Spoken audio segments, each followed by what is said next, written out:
Hey everyone, it's me Stephanie, and I just wanted to make a video. This video I wanted to be about my first pregnancy / labor and delivery.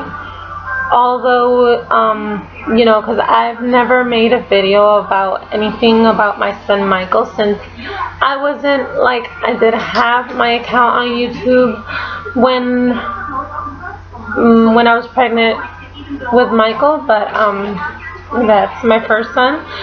But I didn't make videos. I was kind of ignorant at the time. I was 19, and like YouTube probably wasn't what it is now. So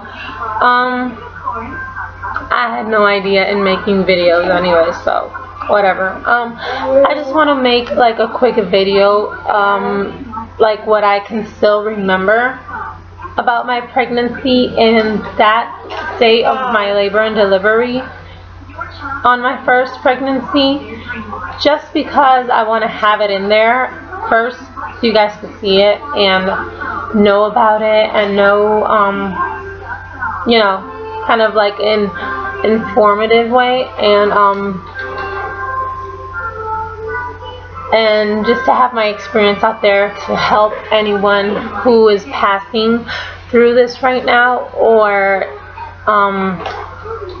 have passed it already.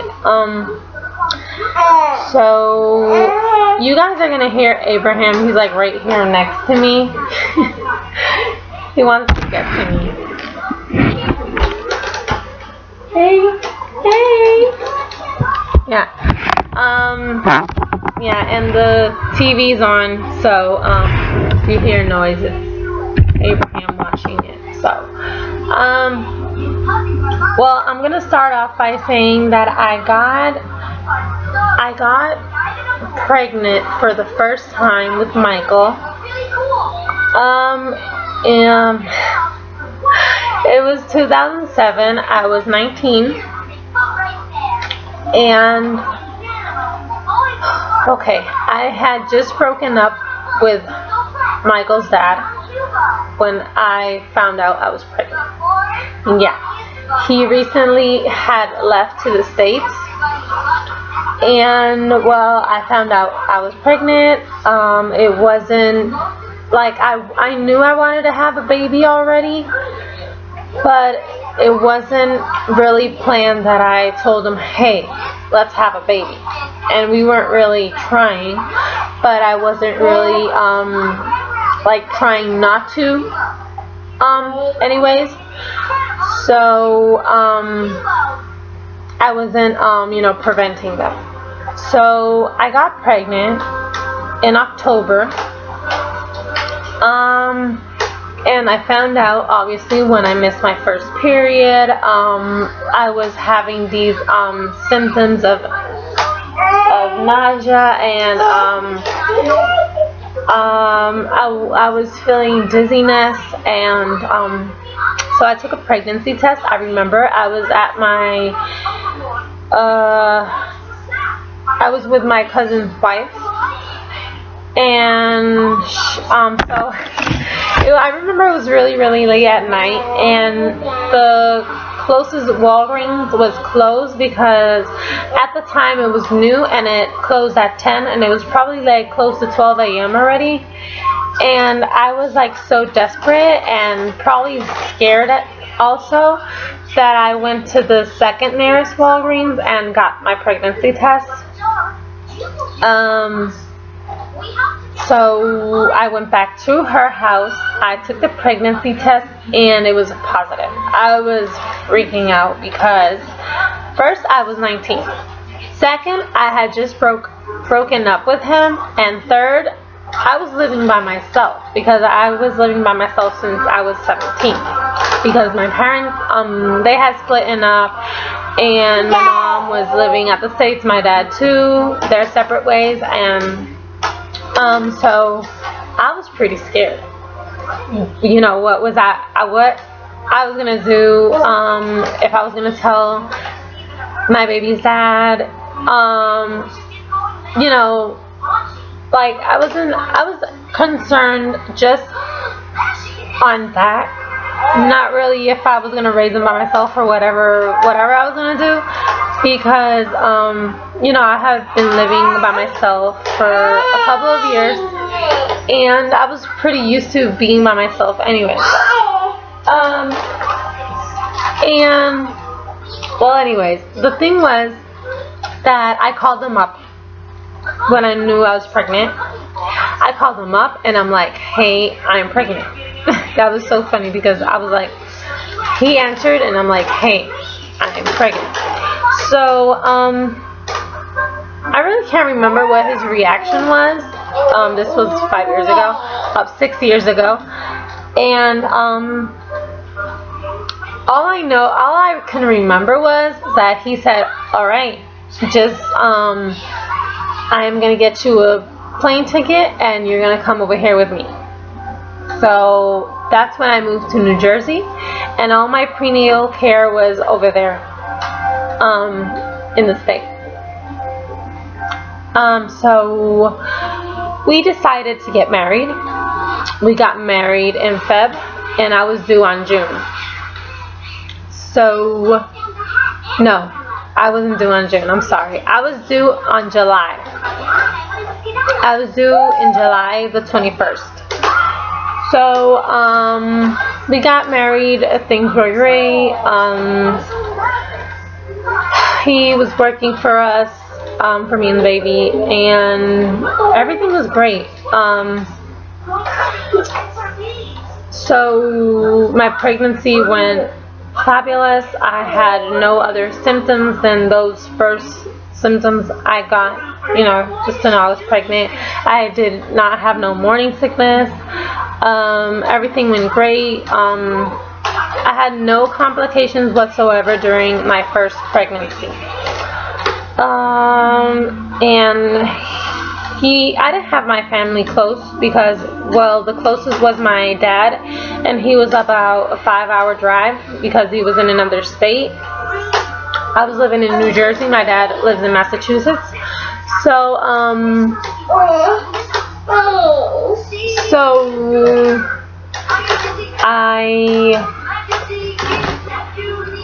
here, Abraham. So everything was great. His family, well, at that time, that my first son's dad, that was my husband at the time, he was really supportive, and his family was really supportive, and everything was great. Okay, so the thing was, when I got my 35-week check, I went to just the normal, my prenatal appointment. They did blood tests, they did urine tests, they did a whole bunch of tests, and I really didn't think anything was wrong. I thought it was just the natural routine and, you know, stuff. So it was my first pregnancy. I didn't know nothing at the time. So when they told me they wanted to do a 3D scan on my baby, the week after that I was about to turn 36 weeks, I was like, okay, I didn't know anything. So I went in. It was really early. It was at 9 a.m. and they did the 3D scan. The tech did it, and she didn't tell me anything. The doctor came in and he said, hey, your amniotic fluid is, you're losing it. Like, you know, like it was, I don't know how to say this. I was losing it anyways. So he said a baby he wouldn't survive being there another month. That was my due date. So he said, you are gonna have this baby today. So that was scary. I had to call my husband at the time, and he got in. I did admission at the hospital. Since I was only 36 weeks, I had to be induced, obviously, because I never even got a Braxton Hicks. I had no idea what that was. And so I got in. I was in my room, the room I had that I was going to deliver at. And so I got the balloon. That was the first method they tried to induce me with. I got the balloon first. I had it in for 12 hours. And when they got the balloon out, I was already 4 centimeters. So that was nice, obviously.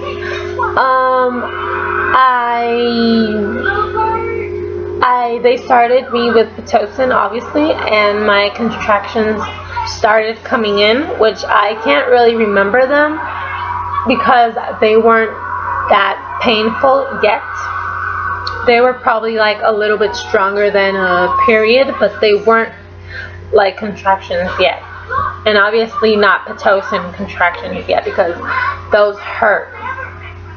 Really hurt. So the thing was, well, they left me there like for a couple of hours more, and they checked me. I was 6 centimeters dilated already. So they were telling me, you know, you're like almost there, and we're gonna get ready to, you know, push soon. We're gonna start practice pushing soon. So I was like all excited and blah blah blah, whatever. The thing was that little did I know, my baby's heart rate started to descend. It started going up, and it got to like really up, probably like 180. But since, you know, at that time, I didn't know nothing about being pregnant, nothing about the stuff that I know now, since obviously I'm a nurse. And they told me, oh my God, you have to have an emergency C-section. So, I was like frustrated. I was crying, obviously, because it wasn't what I wanted. Like, in my mind, a C-section never ever passed by my mind that I would be having it. And I was really frustrated. And obviously, for those of you out there right now, there are methods. You know, if the baby's heart rate goes up or if it goes down, there are methods. Like, you could go on your left side. You could like get oxygen, because if it, you know, if the heart rate goes up or down, you know, the baby's heart rate, well, it's because something's going on with you, obviously, and he's not comfortable in there. So there are methods, and you don't have to like go rush in to have a C-section like they did with me. So I think that was really, really unnecessary. But the thing was, I went in. They they had put an epidural on me because I had asked for it when I was 5 centimeters.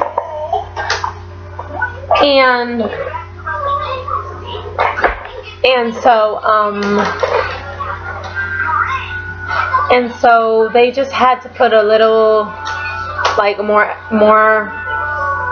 on me, more anesthesia, and that C-section, like, that's the reason why I kind of intended to do a VBAC on my second son, because it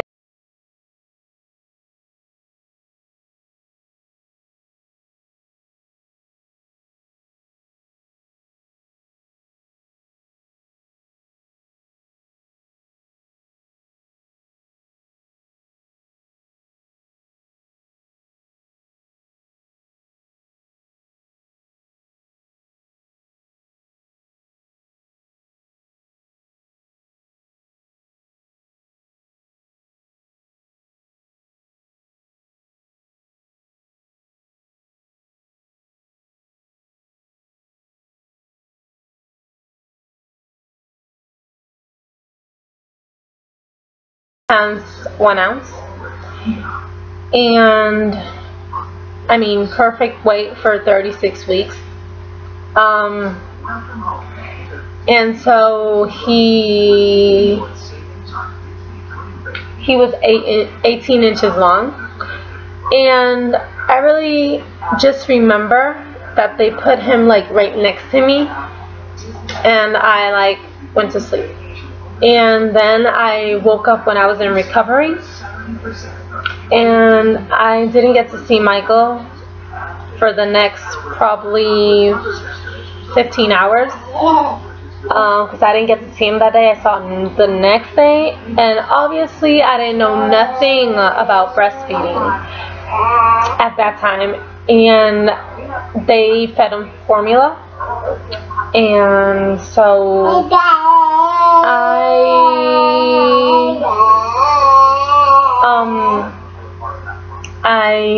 when I finally got to see him, I saw him from like distance. I didn't go in because I had a fever, and I saw him from a window. So that was sad. That's why I didn't want to C-section again. Anyways, let me see. Well, he was in the NICU, obviously, because he was born at 36 weeks. He was in the NICU for like 4 days, up until when they discharged me. I got staples. I got 13 staples on my my incision. It was pretty small, but the staples were pretty close up together. And I got obviously a bikini C-section, and let's see what else. Abraham's uncomfortable. I got discharged. We went home. I started breastfeeding Michael, even though I only breastfeeded him probably for a month, and it wasn't full time like I did with Abraham. So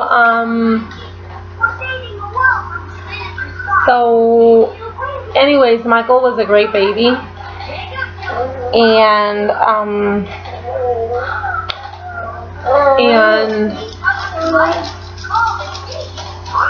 don't know.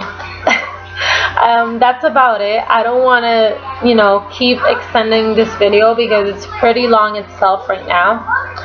And those are like the memories that I have from Michael's birth and my pregnancy.